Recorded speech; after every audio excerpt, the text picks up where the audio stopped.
अपनी ज़िंदगी को पुरसुकून बनाना, अपने काम को मैनेज करना और जल्दी ख़त्म करना, मिनटों में ख़त्म करना एक ख़वातीन के हाथ में होता है। तो आज की वीडियो में आपके साथ अपने घर के हवाले, अपने काम के हवाले से कुछ टिप्स एंड ट्रिक्स शेयर करने वाली हूँ कि कैसे मैं अपने घर के कामों को मिनटों में ख़त्म करके अपनी ज़िंदगी को पुरसुकून बनाती हूँ। तो अस्सलाम वालेकुम, welcome back to my channel. उम्मीद करती हूँ आप सब खैरियत से होंगे।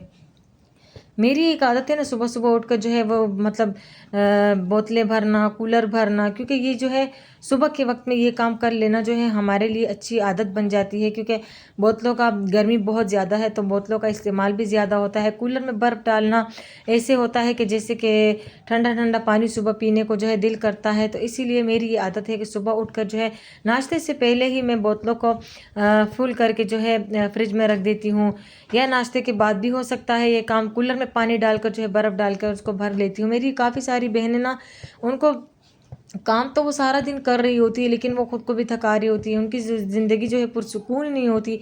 मेरी ये ना, मेरी भी आदत थी कि पहले मेरे काम की सेटिंग नहीं थी। मेरा काम जो है बहुत ज़्यादा उलझा उलझा होता था, मुझे तंग हो जाती थी अक्सर मैं काम से। और अगर ऐसी बातें सुनने को भी मिले कि अगर सारी औरतें ही ये काम करती, अक्सर मैं तंग होकर अपने हस्बैंड से शिकायत करती हूँ कि मैं सारा दिन ये काम कर रही होती हूँ, बच्चों ने थका दिया, ये हो गया वो हो गया, गिले शिकवे कर रही होती हूँ। तो आगे से यही बोलते हैं कि सारी ख़वातीन ही घर के काम करती हैं, मतलब अकेले तुम ही नहीं करती। तो ये बात और ही दिल को चुभने लग जाती है और दिल में सुराख होने लग जाते हैं। तो खैर अब क्या कर सकते हैं, ये बातें भी फिर बर्दाश्त करनी पड़ती हैं। तो यहाँ पर जी मैं आपके साथ कुछ टिप्स एंड ट्रिक्स शेयर करने वाली थी। जैसे कि मैंने आपको बताया कि सुबह उठकर जो है मैं सबसे पहले कूलर में बर्फ़ डाल देती हूँ ताकि ठंडा पानी पीऊँ और दिल को पुरसुकून हो, क्योंकि सबसे पहले उठकर जो है पानी पीना बहुत ज़्यादा बेस्ट है। उसके बाद घर के बाकी काम कर लेने चाहिए, फिर उसके बाद झाड़ू पोछा कर लेना चाहिए, नाश्ते की तैयारी कर लेनी चाहिए। बस हर इंसान की जो है, हर ख़वातीन की अपनी सेटिंग होती है। तो मैं आपके साथ अपनी सेटिंग शेयर कर रही हूँ, शायद कि आपके लिए एक मोटिवेशन बन जाए। हम ख़वातीन सारा दिन ही काम कर रही होती हैं लेकिन थकावट भी होती है, ये नहीं कि हमें थकावट नहीं होती, लेकिन अपने काम को मैनेज करना भी एक हुनर होता है। यहाँ पर जी अपने कपड़ों को तह लगाया, क्योंकि मैंने कपड़े धोए थे तो हस्बैंड के कपड़े तो हाथ के हाथ फिर नेक्स्ट डे इस्त्री कर लिए थे, लेकिन अपने कपड़े जो है मैंने इसी तरह चरपाई में रखे हुए थे। क्योंकि सुबह उठकर जो शाम को जाके लेटना होता है तो सारे दिन के काम में इतना टाइम नहीं मिल पाता कि हम जो है अपने घर के बाकी कामों को भी निपटा लें। तो यहाँ पर टाइम मिलते ही साथ ही साथ मैंने जो है कपड़ों को तय लगाया, और साथ ही साथ फिर कूलर जो गंदा हो जाए ना तो उसको भी हाथ के हाथ ही धो लेती हूँ। तो यहाँ पर जी मैंने कूलर को भी अच्छे तरीके से धोया। और आपने देखा कि शुरू में मैंने जब बोतलें भरी तो वो पानी जो मतलब कूलर में बचा हुआ पानी होता है ना, उससे मैं बोतलें जो है भर लेती हूँ, क्योंकि हम फ़िल्टर का पानी इस्तेमाल करते थे, उससे मैंने ज़ाया नहीं किया। बस कूलर को वॉश करने के लिए उस पानी को जो है, पानी साफ़ था तो उसको मैंने जो है बोतलों में भर के फ्रिज में रख दिया। और यहाँ पर जी फिर मैंने कूलर को अच्छी तरीके से वॉश किया ताकि इसके आगे पीछे जो धूल मिट्टी है वो हट जाए। हमारे यहाँ घर के पास ही कुछ काम हो रहा है घर का, तो जब वो काम करते हैं तो सारी धूल मिट्टी जो है हमारे घर में आती है। हर एक बर्तन पर, हर एक चीज़ पर जो है बस ढेरों ढेरों मिट्टी जो है पड़ी हुई है। तो अब जब तक ये काम ख़त्म नहीं होता तो घर की डीप क्लीनिंग भी बहुत मुश्किल है कि मैं करूं, लेकिन जो हाथ के हाथ करने वाली डीप क्लीनिंग होती है वो कर लूँगी, सफाई कर लूँगी। तो ये नहीं होगा, अब जैसे कूलर साफ़ करना हो गया, टेबल साफ़ करना हो गया, शीशे साफ़ करना हो गया, तो ये हाथ के हाथ हो जाते हैं। लेकिन दीवारों पे धूल मिट्टी जो लगी हुई है, क्योंकि घर में साथ वाले घर में जो है काम हो रहा है और वहाँ से बहुत ज़्यादा धूल मिट्टी आ रही है, क्योंकि घर खुला है ना, हवा के थ्रू जो है सारा जो धूल मिट्टी होता है वो घर के अंदर इंटर हो जाता है। तो यहाँ पर जो है कूलर को अच्छे तरीके से मैंने वॉश किया है। फिर वॉश करने के बाद इसमें मैंने पानी डाला है, और ये तकरीबन नाश्ते से पहले का काम है। अब तक मैंने नाश्ता नहीं किया, लेकिन मैंने सोचा कि पहले मैं कूलर को अच्छे तरीके से वॉश करके इसमें बर्फ़ डाल देती हूँ। यहाँ पर जी फ़िल्टर की बोतलें आई हुई थी तो मैंने फ़िल्टर की बोतल होती है ना, वो मैंने इसमें खाली कर दी थी पूरी, और फिर मैंने बर्फ़ डाल के जो है इसको अच्छे तरीके से ढक कर अपनी जगह पर रख दिया, ताकि फिर बच्चे उठते हैं, हस्बैंड उठते हैं तो जाहिर सी बात है ठंडा पानी पीने को उनका दिल भी करता होगा। तो वो फिर उठते हैं, फिर यहाँ से पानी पीते हैं। तो कूलर को साफ़ सुथरा रख कर उसमें पानी डालकर उसमें बर्फ़ डालकर रख कर मेरा दिल भी खुश हो जाता है, पुरसुकून हो जाता है कि हाँ सुबह सुबह ये काम जो है ख़त्म हो गया। तो यहाँ पर जी सुबह के काम को ख़त्म करने के बाद फिर मैं एक और टिप्स आपके साथ शेयर करने वाली हूँ। जब भी आपकी रोटियाँ बची हुई हो ना, उसको कभी ज़ाया मत करें।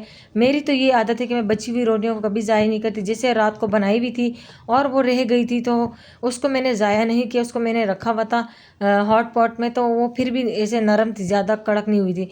तो यहाँ पर इसको मैं छोटे छोटे पीसेस में कट कर कर इसकी एक ज़बरदस्त सी डिश शेयर करने वाली हूँ, जिसे शायद शीरा भी कहा जाता है। हम काफ़ी सारे लोग जो हैं गाँव वाले ये बनाते हैं, ये मुझे भी किसी ने बताया था, तो मैंने कहा चलो आज ये रेसिपी भी आपके साथ शेयर कर देती हूँ कि किस तरीके से शीरा बनता है। अगर आपके घर बचे हुए सालन होते हैं उनको एक बॉक्स में डालकर ऊपर के खाने में, फ्रिज के ऊपर के खाने में फ्रीज़ कर लिया करें।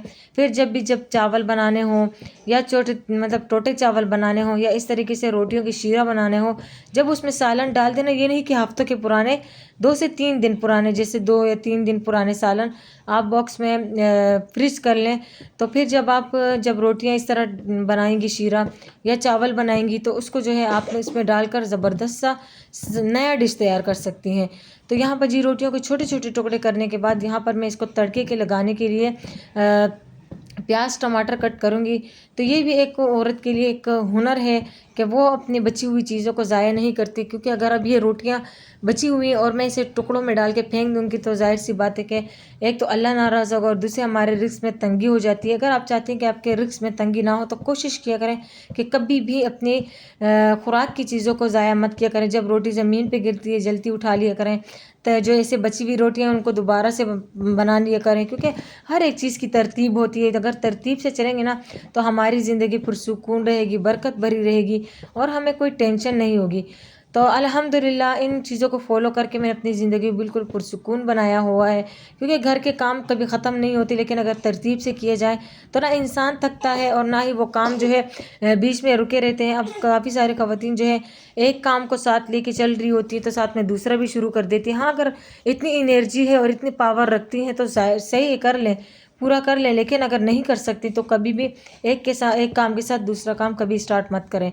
तो यहाँ पर जी अब तड़के की तैयारी ऐसी होगी कि घी को डालकर उसको अच्छे तरीके से गर्म करके इसमें प्याज डालेंगे और प्याज को सुनहरा करने के बाद जो है इसमें मिर्ची मसाला जो यूज़ करते हैं, नमक और मसाला, लेकिन नमक इसमें ज़्यादा नहीं डालिएगा क्योंकि इसमें जो है पहले से आटे में नमक मौजूद होता है।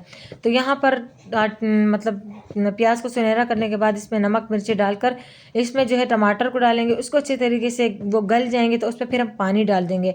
तो पानी जब उबलने में आ जाए ना तो उसमें वो छोटी छोटी रोटियों की जो मैंने छोटे छोटे पीसेस कट किए ना उसको इसमें डाल देंगे उस पानी में। तो जब वो बस 10 से 15 मिनट पे पक जाएंगे, ये आपके टाइम की सेविंग भी है, इसमें इतना ज़्यादा टाइम नहीं लगता। तो यहाँ पर देख सकते हैं आपके मैंने इसको किस अच्छे तरीके से मसाले को अच्छे तरीके से भून लिया है। बस बाकी साथ ही साथ आप देखते जाएं वीडियो में। और आपके साथ एक और बात शेयर करना चाहूँगी, मैं एक वीडियो देख रही थी, टिकटॉक पर आए थे मेरे सामने एक वीडियो, वहाँ पर मुझे एक लड़की ने कमेंट किया हुआ था। एक लड़की ने एक लड़की को कमेंट किया था कि तुम घर के काम दिखाती हो, तुम ये करती, तुम वो करती हो, कितने बुरे लगते हैं मुझे। तो फिर उसके रिप्लाई में एक लड़की ने बोला कि मैं जो है नाच गाने की वीडियो नहीं बनाती, जिस्म नहीं दिखाती, घर के काम ही तो दिखा रही हूँ। अगर ये जिस्म दिखाने वाली वीडियो होती, नाच गाने की वीडियो होती या फेस रिवील करने की वीडियो होती तो आप उसमें मिलियन पे व्यूज़ दे देते हैं, लाइक भी कर देते, कमेंट भी कर देते, चैनल को फॉलो भी कर देते। लेकिन मैं जो है वो रिप्लाई में कह रही थी कि मैं जो हूँ घर के काम दिखाती हूँ, पर्दा रहती हूँ, पर्दे में रहकर काम करती हूँ, तभी तुमने जो है इस तरीके से कमेंट मुझे किया है। तो माजरत के साथ कि आप मेरी वीडियो पर कभी मत आएँ।